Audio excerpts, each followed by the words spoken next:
Good morning, and we're back. This is Jeff, and I am doing a follow-up to my first video regarding my um, gastric sleeve gastrectomy. Um, the last video was a 2-week post-op update. This is actually now a 4-week updated post-op. And before I get started, a couple things.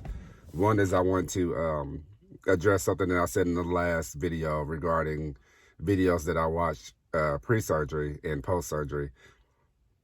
I stated that I didn't see anyone talking about the emotional aspects following surgery, and I did find several videos of people that did address it.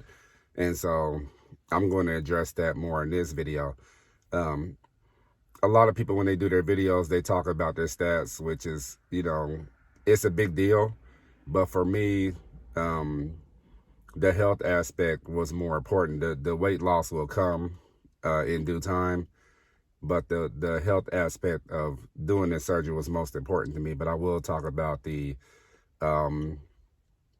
weight loss so far. Back in June 5th, I was at my heaviest, 336 pounds, and that is the heaviest I've ever been in my life. June 5th is when I had my pre-surgery, pre-op clinic visit. It was at that appointment that I was called to come back. They had to do another blood draw because my blood sugar was extremely high. And the nurse was concerned, even though for me, I didn't feel anything. I didn't really feel any difference. I didn't know. And my blood sugar happened to be higher at that second blood draw, so they canceled the surgery, and I ended up, I was in the midst of switching my PCP anyway, so I was able to get one really quickly, and he was very swift at getting me started on medications that would help control my blood sugar, blood pressure, cholesterol. And immediately I fell into routine of healthcare maintenance for myself, even though like the pharmacy was very shocked that I fell into that routine so quickly. But since I work, in the medical field, I've worked with people, so I understand medical healthcare maintenance. So I got everything under control, and we went ahead and did another pre-op appointment. In between that time, I stopped drinking pop and juice, and I was able to substitute for Crystal Light, which is actually pretty good, and it feels like you're drinking juice anyway. So I was able to, especially because I love lemonade, I was able to make a really good alternative, and it's sugar-free. When I drink my coffee, instead of using regular sugar, I was using stevia and Truvia. I like Truvia better. And so that, to me, it didn't alter the taste that much. So I was still able to enjoy my coffee. And I was able to really cut back on sugar, which really helped maintain my blood sugar. When I went back for my second, when I went back for another pre-op appointment, this was in August, maybe August 25th, I believe. Between June the 5th and August 25th, I was down to 319 pounds from 336. Just in cutting out soda, juice, sugars, and things like that, I went from 336 to 319 at my next pre-op. My surgery was 2 weeks after that. And so my surgery weight was 314 pounds. When I went for, oh no, I take that back, I'm sorry. My surgery weight was 319 pounds, September the 1st of this year. I went for my 2-week post-op appointment, and my surgery, or my weight had went from 319 to 295. And to tell you, what that meant for me, because I hadn't been under 300 pounds in a really long time. That meant a great deal, and that was a very motivating factor for me to continue with the diet that was constructed for me, because I'll get to that in a second, because it was extremely hard. And I ended up going to, last Friday, I had to get released to go back to work last Friday. And while I was at the clinic doing that, I ended up weighing myself before I left. And my weight had went down to 287. So I was extremely excited, and people notice and they say, wow, you have lost, weight. Your face is smaller, your upper body is slimmed down. And I noticed I can wear some things that I couldn't wear in a long time. One person even told me that my voice sounded different. It didn't sound as heavy as it used to be. And I feel like I won't say a ton, but I feel like for a long time I was walking around with bricks on my chest weighing me down. And it really stalled me. I was very sluggish. At the time, I really didn't feel like walking. I was telling somebody yesterday, I used to have a tough time putting on socks. Trying to put on my own socks was very hard to do, because bending over to do so used to put a lot of pressure and strain on me. I stopped wearing shoes that had laces, because tying my shoes became something very difficult to do, so I would find shoes that didn't require laces. It would be hard for me to stand for long periods of time, including showers. Sometimes I would just have to sit down, all that stuff. And so all of that has changed. Even getting into cars, I had a tough time getting in and out of cars. Now it's no problem. But yeah, the last time I weighed myself, which was last Friday, September 25th, I believe, I was at 287. My goal is to get to 220. I have been doing some exercising, not as much as I like, but I am going to get there, because I want to get to strength training at least 2 or 3 days a week.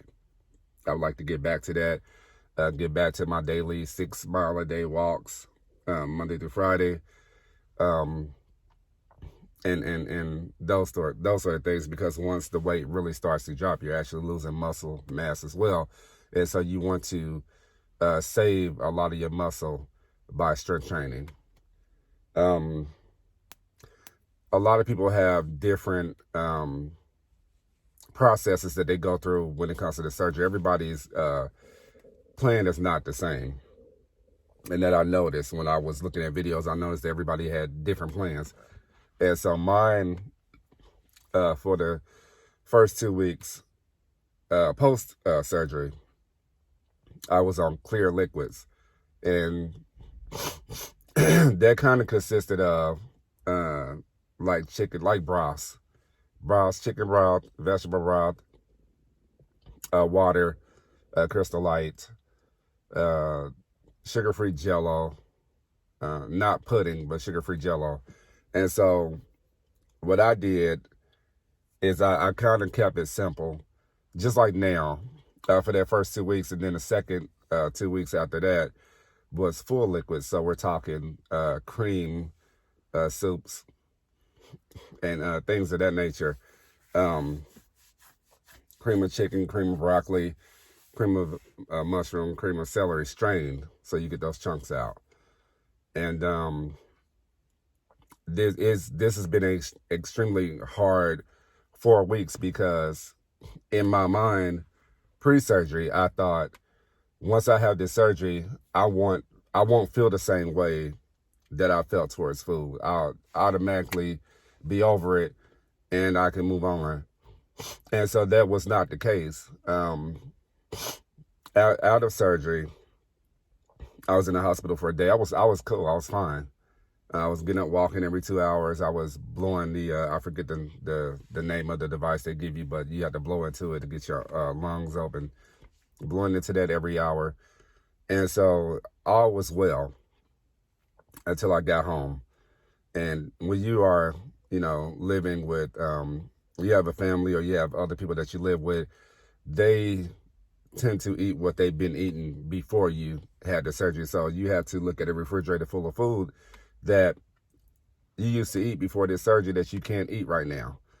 And this was around close to Labor Day, so there was barbecue. There was a barbecue in my house. Couldn't eat none of that. Pizzas being ordered. Couldn't eat none of that. Chicken being fried. And really, I realized how much I took for granted food. Being able to eat what I want, when I want. And that was, that was one of my greatest allies, but also one of my greatest enemies. Because when I was going through something or when I was bored or anything like that, I ate food. It really took away a lot of the things that was going on. In this moment, post-surgery, I had to find other avenues of dealing with issues, but it was a very emotional journey. And, to anybody that's considering having this surgery, I said this before. I don't know if I said it on my last video, but I said this before. The emotions that drive you to have this surgery are going to be the same emotions that cause you to regret it afterwards. And some people, not all people, but some people will regret it. A friend of mine asked me, did I feel like I made a wise decision? I had to give him two answers. I said, okay, truthfully, I have mixed feelings about this surgery.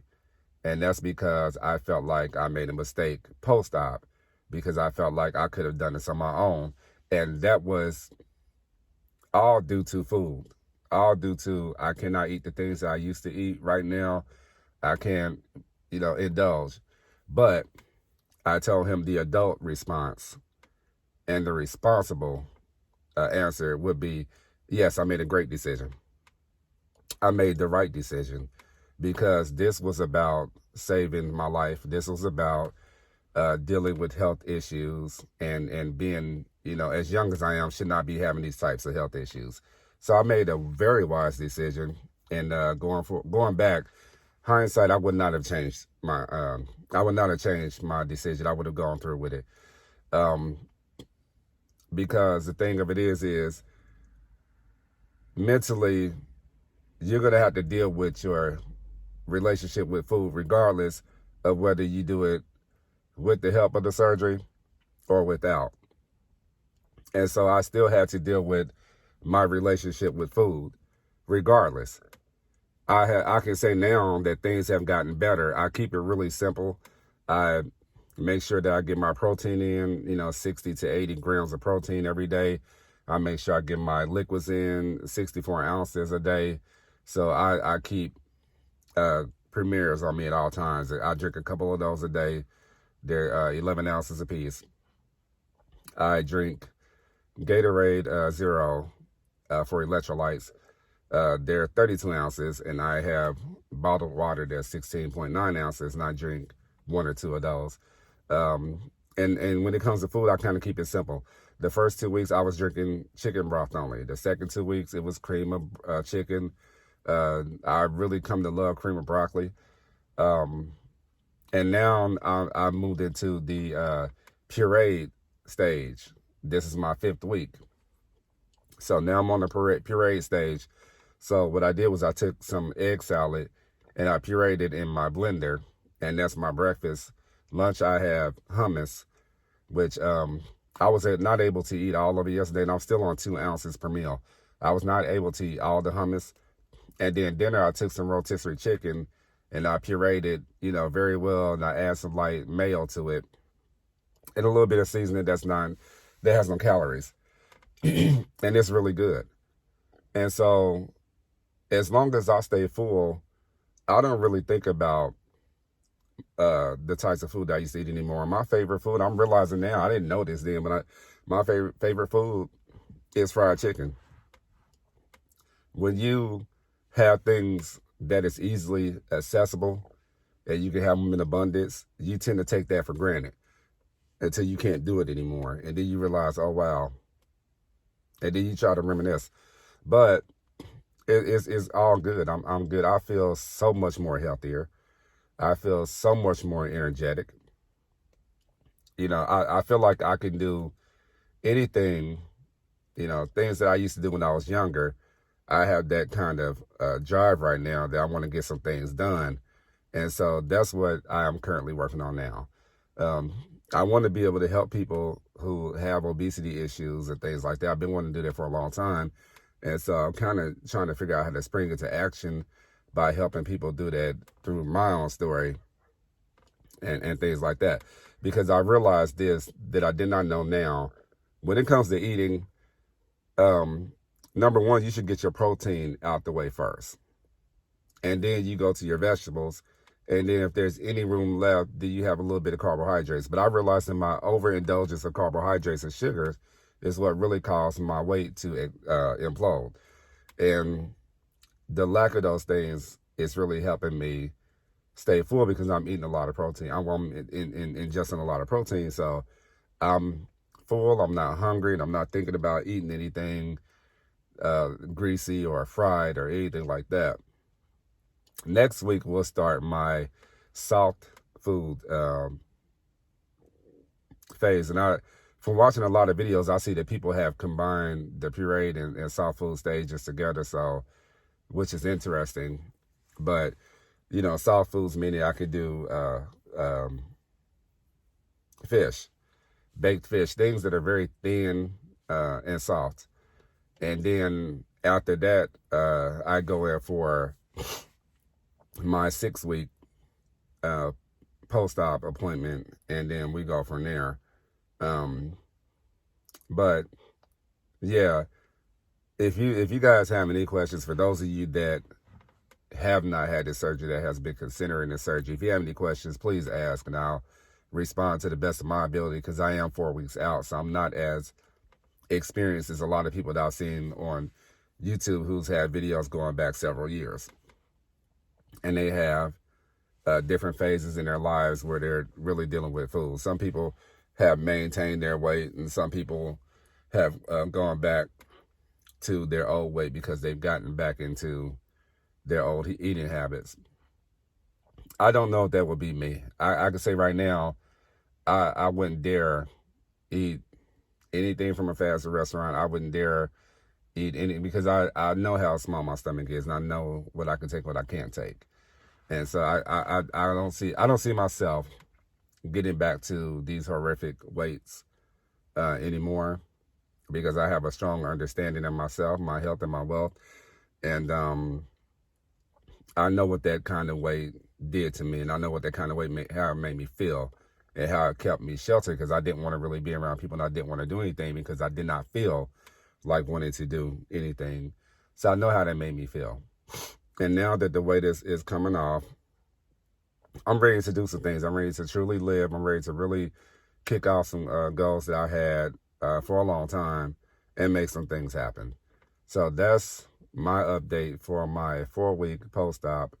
I'll be coming back in a couple weeks with a 6-week post-op and letting you guys know where I'm at mentally as far as food goes, because it's still a journey. It's still a challenge. But right now, I can handle it. Right now, I'm handling it very well. So I'll let you know in a couple of weeks where I'm at, and, where my weight has dropped at that point in time. See you later. Have a good day.